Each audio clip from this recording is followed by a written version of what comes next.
Bueno, todos los ríos de la cuenca del lago Villarrica son de origen glaciar, o sea, nacen en estas grandes masas de hielo de 11.000 años que aún quedan, que se van derritiendo, formando estas grietas.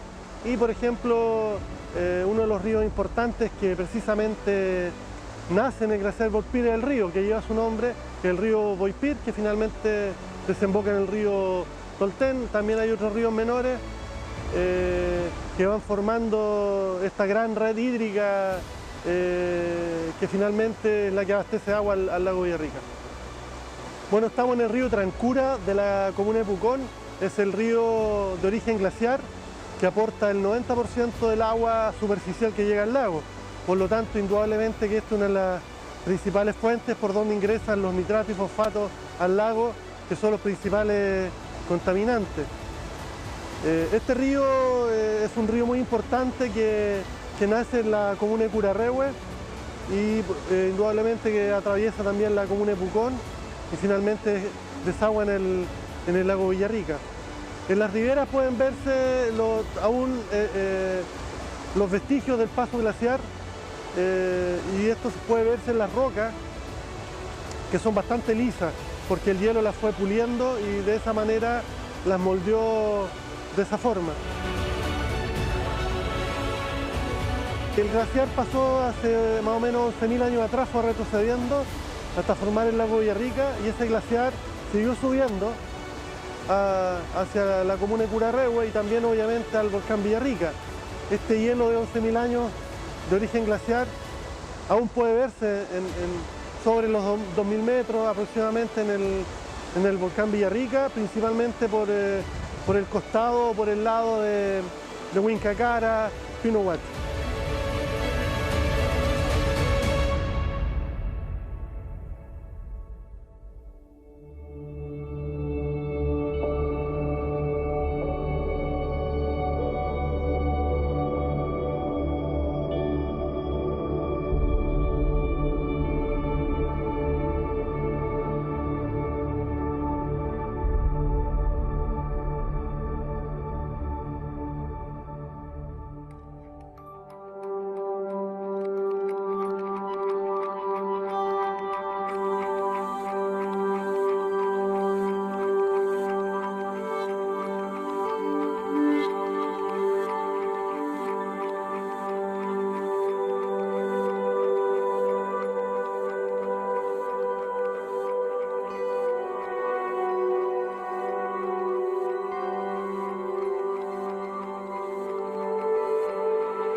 Mi nombre es Jaime Beltrán Castro, soy profesor de Estado en Historia y Geografía. Trabajo en esta ciudad de Villarrica desde el momento que me titulé, llevo 40 años viviendo en ella y me dedico, asociado a lo que es la asignatura, de la cual a recopilar información sobre lo que fue el pasado histórico de nuestra ciudad. Villarrica aparece en la historia hacia el año 1552, en abril de 1552. Fue la sexta ciudad fundada en nuestro país. Es obra de Jerónimo de Alderete, quien por orden del gobernador Pedro de Valdivia funda este poblado. Como señalaba, en el mes de abril no existe una fecha precisa de fundación, pues el gobernador Valdivia en sus comunicaciones con el rey de España, con Carlos V, su emperador, Carlos I, emperador de Alemania, y Carlos V, rey de España, va a señalar fecha de fundación. Solo dice: por abril de 1552 fundé la Villarrica, que es por donde se va a conquistar y descubrir la Mar del Norte, refiriéndose a lo que hoy día conocemos como Océano Atlántico. Y se dice en esa carta 50 vecinos, y todos tienen indios. Ahora, la población que había en el sector es una población que corresponde al grupo, a los mapuches, pero dentro de ellos tenemos que distinguir que habían huilliches y más dentro de lo que es la ciudad o en el sector tendríamos que hablar de grupos pehuenches y puelches, que eran los predominantes en el área. En este monumento que podemos ver, que está en la entrada de la ciudad, refleja dicotomía español-mapuche. Y si ustedes se fijan, pueden ver que están a la misma altura, porque fueron dos pueblos que se enfrentaron y estuvieron a la misma altura. Y más aún, los mapuches vencieron a los españoles. Y en 1602, la destrucción de Villarrica marca el fin de lo que fue la etapa de conquista. Y el río Biobío quedó convertido en una frontera entre españoles y mapuches. En abril de 1552, como señalaba su fundación, hasta fines de 1553, la vida se desarrolló, quizás podemos decir de una manera, de alguna forma apacible, en contacto con los indígenas, porque también hay que entender que los mapuches, si bien se oponen a los españoles, también hubo muchos que se convirtieron en los llamados indios amigos o indios de paz, como le llamaban, y que colaboraron con los españoles. Pero a finales de 1553 viene una etapa en que una sublevación, la primera gran sublevación general mapuche, encabezada por Lautaro, Lef Traru, Lautaro castellanizado, y que va a marcar la muerte del gobernador Valdivia tras ser derrotado en la batalla de Tucapel, 25 o 26 de diciembre de 1553. Ahora, cuando se conoce la noticia en esta zona, acá en Villarrica, en la ciudad de Villarrica, el poblado, la Villarrica, obviamente la gente se atemorizó, se asustó y decidieron emigrar a una ciudad cercana que era la Imperial, que hoy día es donde está la ciudad de Carahue, la Imperial. Y ahí permanecieron más o menos hasta finales de 1554, ya que la Real Audiencia ordenó, el Virreinato del Perú ordenó que se repoblaran las ciudades que habían sido abandonadas por los españoles, debido a que el avance del Lautaro había logrado ser detenido, pero no controlado. Así que esa fue una etapa en la cual se vuelve a refundar Villarrica. En el intertanto, como pueden ustedes apreciar también, en la parte superior hay un escudo, que es el escudo de armas de la ciudad, y que fue entregado por el rey Carlos V. Esto data del 17 de marzo de 1553, según lo señala un historiador local, don Guillermo González, que gracias a él y a otros historiadores más jóvenes como Marcos Aguilera han permitido conocer la historia de esta etapa de la ciudad de Villarrica.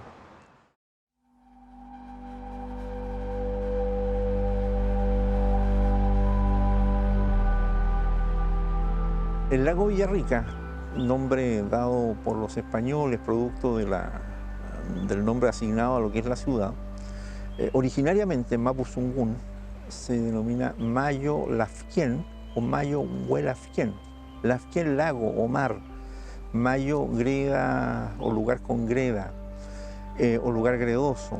Esto es característico de los nombres asignados por los mapuches a los distintos lugares.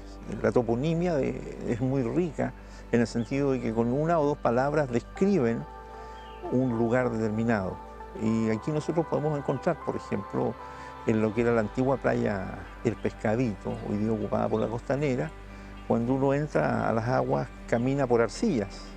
Entonces eso levanta una especie de la greda y que se coloca blanquecina, y seguramente de allí viene el nombre originario que le dieron los mapuches.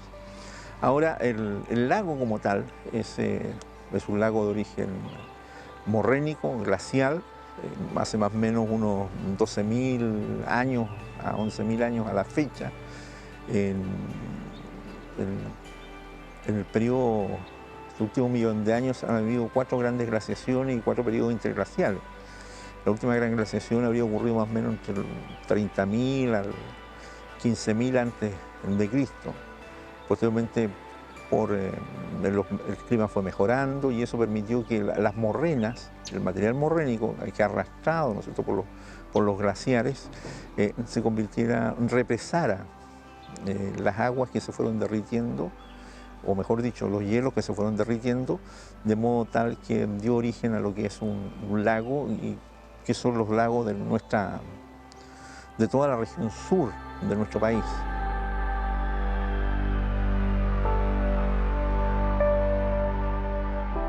Hasta la década del 40, Villarrica vivió de frente para y por el lago, como elemento principal en cuanto a las comunicaciones, el transporte con Pucón y con los fundos que había en la ribera norte del lago, en los que con sus embarcaciones, vapores, lanchones, almadías llegaban con los productos, ya sea los cereales en la época de verano hasta los muelles de Villarrica, y especialmente lo que era la madera, especialmente la madera. Ahora, el sector donde se encontraba el muelle es lo que corresponde entre el actual edificio de la Universidad Católica, es decir, la calle Mata, hasta lo que fue el antiguo colegio alemán, en el sector de Anfión Muñoz. Había un muelle que tenía más o menos unos 100 metros de extensión y unos 2 o 3 metros de altura, de modo que las maderas se dejaban en un espacio considerable, un verdadero patio de descarga, y que posteriormente eran llevadas hasta el tren, hasta el ferrocarril que está ubicado en el sector de alturas. Se trasladaban en carreta o en camiones, pero la mayor parte eran en carreta. Ahora, cuando hablamos del tren vamos a hacer mención entonces al hecho de que esto va a marcar un antes y un después en la relación de Villarrica con el lago, porque poco a poco la ciudad, que había estado, como señalaba, viviendo junto al lago, para con el lago y con el lago, ahora poco a poco le fue dando la espalda al lago.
Mari Pellí, Mari Pulamien, buenos días.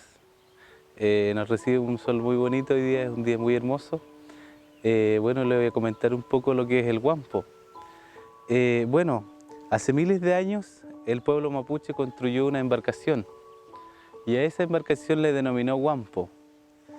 Y el Wampo es una historia, es un legado, es un patrimonio nuestro, porque este Wampo a lo mejor antiguamente o hace poco tiempo atrás solamente se podía ver en unos museos, y nosotros hemos hecho renacer esta cultura, hemos hecho renacer la cultura de la navegación del pueblo mapuche. Entonces ellos, en este caso nuestros ancestros, para cortar un palo, en este caso cuando elegían para un Wampo, hacían una rogativa y le pedían permiso al Ngenmapu para poder cortar un árbol. Generalmente podía haber sido de coigüe, de lingue o de laurel. Y entonces, claro, era la rogativa, y a través de, en este caso de espíritu, se sentían bien o soñaban que le mostraban que obtenían el permiso para hacer esto. Entonces, En ese entonces se cortaba la madera a base de fuego y conchas de marisco y de huesos de ballena. Y también esto se excavaba, o en este caso se le saca lo que era la corteza, en este caso al guampo. Después se ahuecaba hacia adentro igual con fuego, conchas de marisco, huesos de ballena. Eso era el utensilio para ahuecar un guampo, que se demoraba alrededor de 3 meses en hacer uno. Y iba ahí a depender también del porte, porque habían guampos que medían, en este caso, 15 metros, 20 metros, depende de la nobleza que tuviera el árbol. Algunos guampos llegaron a llevar hasta 30 personas en uno de ellos.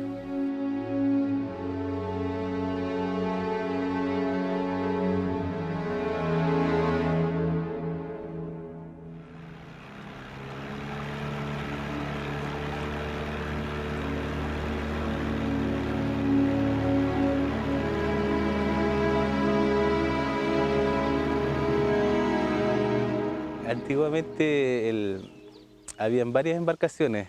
Una era el Huampo, que era del pueblo mapuche. Estaban las dalcas, que estaban más al sur, y más al sur estaban los bongos, que eran como de cuero. Las dalcas eran de madera, pero tipo troncos.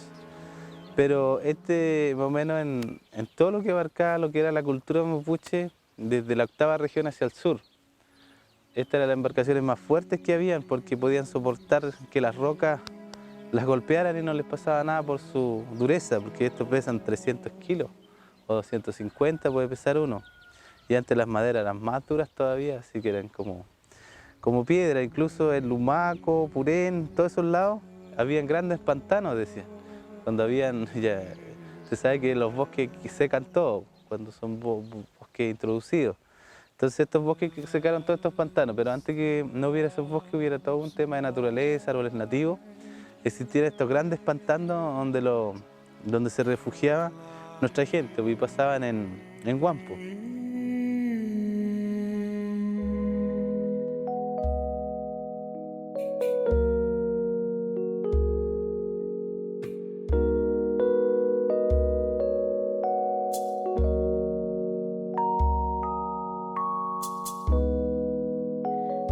Marimari Compuché, Marimari Pulamien, Inche Mariela Carimán Puñalés Piñén, comunidad Juanquilacán Tubún, de acá del sector de Villarrica, que antiguamente la gente antigua le denominaba Mayolafquén. Aquí en el museo tenemos diferentes utensilios que son base de materiales de la naturaleza, extraídos de la naturaleza. Entonces estos materiales se extraen y se saca lo que se tiene que utilizar. Entonces una visión es el tema de la gente que se movilizó en aquellos tiempos, busca estos espacios y busca estos espacios libres dentro del bosque.